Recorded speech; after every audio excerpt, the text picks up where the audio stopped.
हाँ जी, अस्सलाम वालेकुम। इस तरह है कि मैं इनऑर्गेनिक केमिस्ट्री के रेडियो आइसोटॉप टॉपिक को जो है डिस्कस करने लगा हूँ। ये मुख्तलिफ़ तरीके से क्वेश्चन आ जाता है मुख्तलिफ़ हेडिंग के साथ कि यूज़ ऑफ रेडियो आइसोटॉप्स लिखें या right a note on radio isotopes. तो इसमें हमने सबसे पहले इसका इस्तेमाल देखना है इन एनालिटिकल केमिस्ट्री, तज़ियाती कीमिया में इसका क्या इस्तेमाल है। Number 1, radiometric analysis. Radiometric analysis में क्या होता है, रेडियो एक्टिव रिएजेंट को इस्तेमाल किया जाता है। रेडियो एक्टिव रिएजेंट कौन से होते हैं? ऐसे रिएजेंट होते हैं जिसमें से अल्फ़ा बीटा गैमा रेज खारिज होती हैं। इससे हम किसी इनऑर्गेनिक कंपाउंड का तजिया कर सकते हैं। ठीक है, जैसा कि वो कह रहा है फास्फोरस से हम जिंक का एनालिसिस कर सकते हैं। फास्फोरस का एटॉमिक नंबर 15 और मास नंबर 31 और जिंक के साथ 2 लिखा हुआ है, इसका मतलब इसका ऑक्सीडेशन नंबर 2 है। फिर कहता है ये जो मेथड है इसमें इतना टाइम कंज्यूम नहीं होता, कन्वीनियंट मेथड है। ठीक है, एक्यूरेट रिज़ल्ट देता है आपको। फिर हमारे पास आता है आइसोटोप डाइल्यूशन मेथड। कहता है ये टेक्निक जो है ना आम तौर पे इस्तेमाल होती है। इसके ज़रिए हम क्या काम करते हैं, कॉम्प्लिकेटेड मिक्सचर में से सिंपल कंपोनेंट्स को अलग कर देते हैं। ठीक है, सिंपल कंपोनेंट्स को अलग कर देते हैं जो कि आज़ाद हालत में होते हैं, फ्री स्टेट में होते हैं, कंबाइंड स्टेट में नहीं होते, किसी के साथ मिले नहीं होंगे, फ्री स्टेट में होंगे, अलग होंगे। ठीक है, और इनकी प्योरिटी को कैसे टेस्ट किया जाता है? कहता है रेडिएशन काउंट मेथड के ज़रिए। रेडिएशन काउंट मेथड जो है ना, आपने शायद एक मेथड पढ़ा होगा, ये डिटेल टॉपिक है। गेगर मूलर आपने शायद मेथड पढ़ा हो फिज़िक्स के अंदर, जिसमें अल्फ़ा बीटा गैमा रेस की रेडिएशंस की मदद से, आयोनाइजेशन इफ़ेक्ट की मदद से जो है ना हम किसी कंपोनेंट का जो है एनालिसिस कर सकते हैं। ठीक है, तो रेडिएशन काउंट मेथड असल में ये क्या है, इसके लिए गीगर मूलर इंस्ट्रूमेंट इस्तेमाल होता है। ठीक है, जिससे हम किसी कंपोनेंट की प्योरिटी को चेक कर सकते हैं, किसी कंपोनेंट की हम अमाउंट को चेक कर सकते हैं। ठीक है, रेडिएशंस को यूज़ करते हुए, अल्फ़ा बीटा गैमा रेस को यूज़ करते हुए, मतलब रेडिएशन इफ़ेक्ट को यूज़ करते हुए। फिर कहता है कि जी तीसरे नंबर पे हमारे पास आता है determination of metals in the compound. कहते हैं हम कंपाउंड्स में मेटल्स का टेस्ट कर सकते हैं। ठीक है, कहता है कि जी मेरे पास था ये कॉपर के क्लोराइड्स हैं, तो इसमें जो है उसने क्या काम किया है, 100 ग्राम मिलीग्राम जो है कम्प्लेक्स कंपाउंड मिक्स कर दिया। ठीक है, ये असल में कोऑर्डिनेशन कंपाउंड होते हैं। देखिए इतना कम्प्लेक्स आपको नज़र आ रहा है। जब कहता है ये जब इसमें कन्वर्ट होगा ना, ये देखें ये पेंटा अमाइन है, पेंटा अमाइन है, एक्वा कोबाल्ट क्लोराइड कहलाएगा ये, एक्वा कोबाल्ट क्लोराइड कहलाएगा ये। ठीक है, ये इसमें तब्दील हो गया, किस में तब्दील हुआ, penta amine aqua cobalt potassium chloride में तब्दील हो गया। ठीक है, तो सबसे पहला तो जो है ना इसमें क्या काम होता है कि हमने जो है कुछ कम्प्लेक्स, एक हमारे पास एक कम्प्लेक्स कोऑर्डिनेशन कंपाउंड होगा, उसमें कोबाल्ट के क्लोराइड डाल देंगे। ठीक है, कुछ इस तरह के रिएक्शंस होंगे। ठीक है जी, उससे हम क्या कर सकते हैं, किसी भी कंपाउंड में जो है कोबाल्ट की जो है मिकदार मालूम कर सकते हैं। तो पता ये लगा कि हम रेडियो आइसोटोप्स को यूज़ करते हुए किसी मेटल की अमाउंट को भी मालूम कर सकते हैं। ठीक है, किसी कंपोनेंट की प्योरिटी को भी मालूम कर सकते हैं। ठीक है, किस मेथड के ज़रिए, रेडिएशन काउंट मेथड के ज़रिए। मतलब उसमें एक इंस्ट्रूमेंट इस्तेमाल होता है, गीगर मूलर मेथड। ठीक है, गीगर मूलर इंस्ट्रूमेंट इस्तेमाल होता है, उसको यूज़ करते हुए हम जो है मेटल की अमाउंट या किसी कंपोनेंट की प्योरिटी को हम चेक कर सकते हैं। ठीक है, फिर हमारे पास आता है uses in physical and inorganic chemistry. तो कहता है जी इसमें जो है ना हम रेडियो आइसोटोप्स के ज़रिए, रेडियो आइसोटोप्स जो है जो कुछ शुआएँ, वो ऐसे आइसोटोप्स जो शुआएँ खारिज करते हो। ठीक है, उसके ज़रिए हम किसी की स्टडी कर सकते हैं, किसी मालिक्यूल का किस साख्त की स्टडी कर सकते हैं, उसका ढांचा देख सकते हैं, रिएक्शन काइनेटिक्स को देख सकते हैं। रिएक्शन काइनेटिक्स क्या चीज़ होती है, जिसमें हम रेट ऑफ रिएक्शन को मालूम कर सकें कि रिएक्शन कितनी तेज़ी से हो रहा है, या कितनी आहिस्तगी से हो रहा है। रिएक्शन मैकेनिज़्म को हम देख सकते हैं।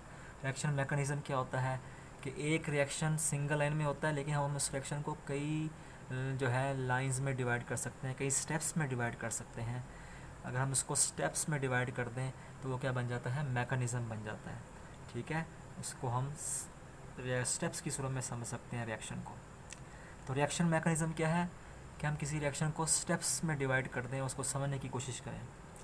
कैटालिसिस जो है, कैटालिसिस क्या होती है, जब हम किसी रिएक्शन को, कोई रिएक्शन बहुत स्लो हो रहा होता है, हमने उसको तेज़ करना होता है, तो उसमें जो है हम कैटलिस्ट का इस्तेमाल करते हैं।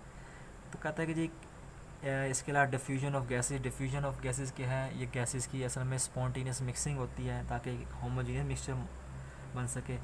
ठीक है, तो डिफ्यूजन हो जाए, रिएक्शन का मैकेनिज़्म हो जाए, एक मॉलिक्यूल का ढांचा हो जाए, रिएक्शन की रफ्तार हो जाए, उसकी स्टडी किसके ज़रिए होती है, रेडियो आइसोटोप्स के ज़रिए होती है। इसी तरीके से कहता है कि जी हमारे पास हम ट्रांस यूरेनियम एलिमेंट की स्टडी भी कर सकते हैं। ट्रांस यूरेनियम एलिमेंट्स कौन से एलिमेंट होते हैं, मिसाल के तौर पर देखें, यूरेनियम का एटॉमिक नंबर 92 है। 92 से ऊपर जितने भी रेडियो एक्टिव एलिमेंट्स होंगे वो क्या कहलाएंगे, transuranium radioactive elements कहलाएंगे, जिनका एटॉमिक नंबर क्या होगा, 92 से ज़्यादा होगा। ये अनस्टेबल होते हैं।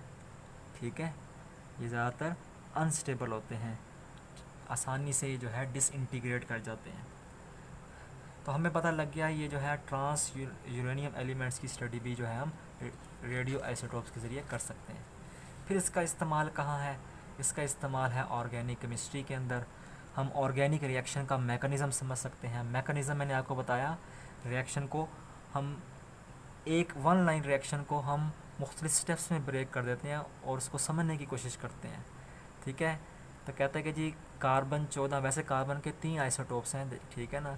तो कार्बन 14 जो है ये क्या किस लिए इस्तेमाल होता है, ये स्टेरिफिकेशन रिएक्शन के मैकेनिज़्म को समझने के लिए इस्तेमाल होता है। स्टेरिफिकेशन रिएक्शन क्या होता है, जिसमें अल्कोहल एसिटिक एसिड किसी ऑर्गेनिक एसिड के साथ मिलकर ईस्टर बना देती है। ईस्टर एक ऑर्गेनिक कंपाउंड है। ठीक है, तो हम ऑर्गेनिक रिएक्शन का मैकेनिज़्म समझ सकते हैं इससे। इसके अलावा कहता है इसका इस्तेमाल कहाँ है, हम जो है मुख्तलिफ़ बीमारियों का इलाज कर लेते हैं, उसकी तशख़ीस कर लेते हैं, किसके ज़रिए, ये हम रेडियो आइसोटोप्स को यूज़ करते हुए हम इसको जो है, इसका इस्तेमाल मतलब मेडिसिन में भी है। हम किसी बीमारी का इलाज कर सकते हैं, किसी बीमारी की तशख़ीस कर सकते हैं। कहता है हार्ट डिजीज़ का इलाज रेडियो आइसोटोप के ज़रिए हो सकता है। कैंसर का इलाज जो है रेडियो आइसोटोप के ज़रिए किया जाता है। विटामिन डेफिशिएंसी चेक की जा सकती है। मेटाबॉलिज़्म की स्टडी की जा सकती है। मेटाबॉलिज़्म क्या होता है, मेटाबॉलिज़्म होता है कि जो हमारे हम लिविंग ऑर्गेनिज़म हैं, हमारे अंदर जितने भी केमिकल रिएक्शंस हो रहे हैं, जितने भी किस्म के रिएक्शन हो रहे हैं, ठीक है, वो क्या इसका हिस्सा है, वो मेटाबॉलिज़्म का हिस्सा है। ठीक है, तो केमिकल प्रोसेसेस जो किसी लिविंग बॉडी में ऑर्गेनिज़म में हो रहे होते हैं वो क्या कहलाते हैं, वो हमारा मेटाबॉलिज़्म कहलाते हैं। इसके अलावा कहता है कि जी rate of gaining water and food by the plants, एक पौधा कितनी खुराक ले रहा है, कितना पानी गेन कर रहा है। क्योंकि आपको पता है पौधों को जो है पानी भी चाहिए, कोई ना कोई खाद चाहिए अपनी सर्वाइवल के लिए, तो उसके लिए जो है रेडियो आइसोटोप इस्तेमाल होते हैं चेक करने के लिए कि इसने कितनी फूड जो है गेन किया है, कितना वाटर इसने गेन किया है। इसके अलावा कहता है कि जी इसके इस्तेमालात इंडस्ट्री में भी हैं, सिगरेट इंडस्ट्री में है, जहाँ कागज़ बनता है वहाँ पे है, प्लास्टिक इंडस्ट्री में इसका इस्तेमाल है। इसके अलावा मेटलर्जिकल ऑपरेशंस में इसका इस्तेमाल। मेटलर्जिकल ऑपरेशन कौन से ऑपरेशन होते हैं, जिसमें हम मेटल्स को अलग कर लेते हैं। ठीक है, वो मेटल जो हमें चाहिए होती है, ठीक है, बड़े पैमाने पर हमने प्रॉफिटेबल तरीके से हमने मेटल्स को अलग करना होता है। सिंपल वे में आपको समझाने की कोशिश कर रहा हूँ।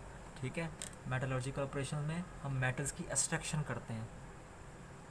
इसके अलावा मतलब अब इसका इस मेटलर्जिकल ऑपरेशन में भी रेडियो आइसोटोप का इस्तेमाल है, प्लास्टिक इंडस्ट्री में भी इस्तेमाल है, पेपर इंडस्ट्री में भी इसका इस्तेमाल है और सिगरेट इंडस्ट्री में भी इसका इस्तेमाल है। इसके अलावा कहता है कि जी जो आइसोटोप 1 आयोडीन 131 है, ये पाइप की लीकेज मालूम करने के लिए इस्तेमाल हो जाता है। पाइपों में अक्सर क्रैक्स होते हैं, तो क्रैक्स को मालूम करने के लिए जो है, डिटेक्ट करने के लिए क्या इस्तेमाल होता है, आयोडीन 131 इस्तेमाल होता है। ठीक है, और वो साथ ही आपको आयोडीन की हाफ़ लाइफ बता रहा है आपको, वो कितनी है, 8 दिन है। और हाफ़ लाइफ क्या होती है, किसी चीज़ की कंसंट्रेशन हाफ़ होने में जितना टाइम लगता है, किसी चीज़ की कंसंट्रेशन को हाफ़ होने में कितना टाइम लगता है, वो क्या कहलाता है, वो हमारे उसकी उस कंपोनेंट की हाफ़ लाइफ कहलाती है। ठीक है, और कहता है कि जी ये इतना एक्टिव नहीं है आयोडीन, इस वजह से इसको बड़ी हम आसानी से जो है लीकेज के लिए इस्तेमाल कर सकते हैं, इतना नुकसानदेह नहीं है मतलब। ठीक है, लीकेज की डिटेक्शन के लिए हम इसको इस्तेमाल कर सकते हैं, इतना ख़तरनाक ये रेडियो एक्टिव आइसोटोप नहीं है आयोडीन 131। इसके अलावा यूजेस इन एग्रीकल्चर, कहता है ज़राअत में भी इसका इस्तेमाल है। पौधों में जो मुख्तलिफ़ किस्म की मौरूसी तब्दीलियाँ आती हैं उसकी हम स्टडी कर सकते हैं। इसके अलावा फ्यूचर में हम क्या काम कर सकेंगे इसके ज़रिए, रेडियो आइसोटोप्स को यूज़ करते हुए हम वेजिटेबल्स को, अपनी खुराक को महफूज कर सकेंगे, इसको यूज़ करते हुए, रेडियो आइसोटोप्स को यूज़ करते हुए। फिर हमारे पास आता है रेडियो एक्टिव डेटिंग, ये असल में डेटिंग है। ठीक है, रेडियो एक्टिव डेटिंग है। तो रेडियो एक्टिव डेटिंग क्या होती है, कहते हैं कि जी कार्बन का ही आइसोटोप इस्तेमाल होगा। कार्बन का आइसोटोप जो है ना C14, ठीक है, जिसकी हाफ़ लाइफ तकरीबन 5568 ईयर्स है। मतलब उसकी कंसंट्रेशन, उसकी मिकदार हाफ़ होने में, कार्बन की मिकदार हाफ़ होने में कितना उसको जो है टाइम लगेगा, कंसंट्रेशन को कम होने में तकरीबन 5568 साल लगेंगे। तो कहता है रेडियो आइसोटोप के ज़रिए हम कार्बन 14 को यूज़ करते हुए हम dead bodies of fossils, dead bodies of fossils का मतलब क्या होता है, कोयले की, पेट्रोलियम की, नेचुरल गैस की हम एज मालूम कर सकते हैं। ठीक है, कि कितने अरसे से ही हमारे ज़मीन में मौजूद थी, और जो है मतलब हम इससे ये भी अंदाज़ा लगा लेते हैं कितने अरसे तक इसका हम इस्तेमाल कर सकते हैं। ठीक है, एज ऑफ इजिप्शियन पिरामिड्स, वो कहते हैं कि जी इससे हम जो है इहराम मिस्र की उम्र मालूम कर सकते हैं, जो कि तकरीबन उसकी उम्र कितनी है, 2600 कबल मसीह में बनाया गया था। इसके अलावा एक साइंसदान का वो नाम ले रहा है लाइबे, जिसको जो है नोबल प्राइज़ भी मिला था कि उसने मुख्तलिफ़ मोनूमेंट्स, ठीक है, ये जो मुजस्मे होते हैं उसकी जो है एज मालूम कर ली थी, उम्र मालूम कर ली थी, किसको यूज़ करते हुए, रेडियो आइसोटोप्स को यूज़ करते हुए। तो रेडियो आइसोटोप्स के यूजेस आप में तैयार करने हैं, और ये बहुत ज़्यादा इंपॉर्टेंट क्वेश्चंस है। ठीक है, इसका यूज़ एग्रीकल्चर में है, इसका इंडस्ट्री में है, ताकि हम लीकेज मालूम कर सकें। इससे हम कैंसर की ट्रीटमेंट में इस्तेमाल कर सकते हैं। इसका मेडिसिन इंडस्ट्री में इसका इस्तेमाल है, ऑर्गेनिक केमिस्ट्री में इसका इस्तेमाल है कि हम रिएक्शन का मेकनिज़म समझ सकते हैं। ठीक है, और इसके अलावा इसका इस्तेमाल जो है इनऑर्गेनिक केमिस्ट्री में भी है कि हम रिएक्शन का मेकनिज़म समझ सकते हैं और मॉलिक्यूल के स्ट्रक्चर्स को समझ सकते हैं। तो आपने रेडियो आइसोटोप्स को जो है तैयार कर लेना है किसी तरीके से। ठीक है, तो बहुत आसान टॉपिक है, इतना मुश्किल टॉपिक नहीं है। तो आई थिंक ये लेक्चर आपको समझ आ चुका होगा। इतना वो ये कोई रॉकेट साइंस वाला जो है कोई टॉपिक नहीं था, आसान टॉपिक था। इसको तैयार कीजिएगा, बहुत इंपॉर्टेंट क्वेश्चन है आपके एग्ज़ाम के पॉइंट ऑफ व्यू से। तो बहुत बहुत शुक्रिया।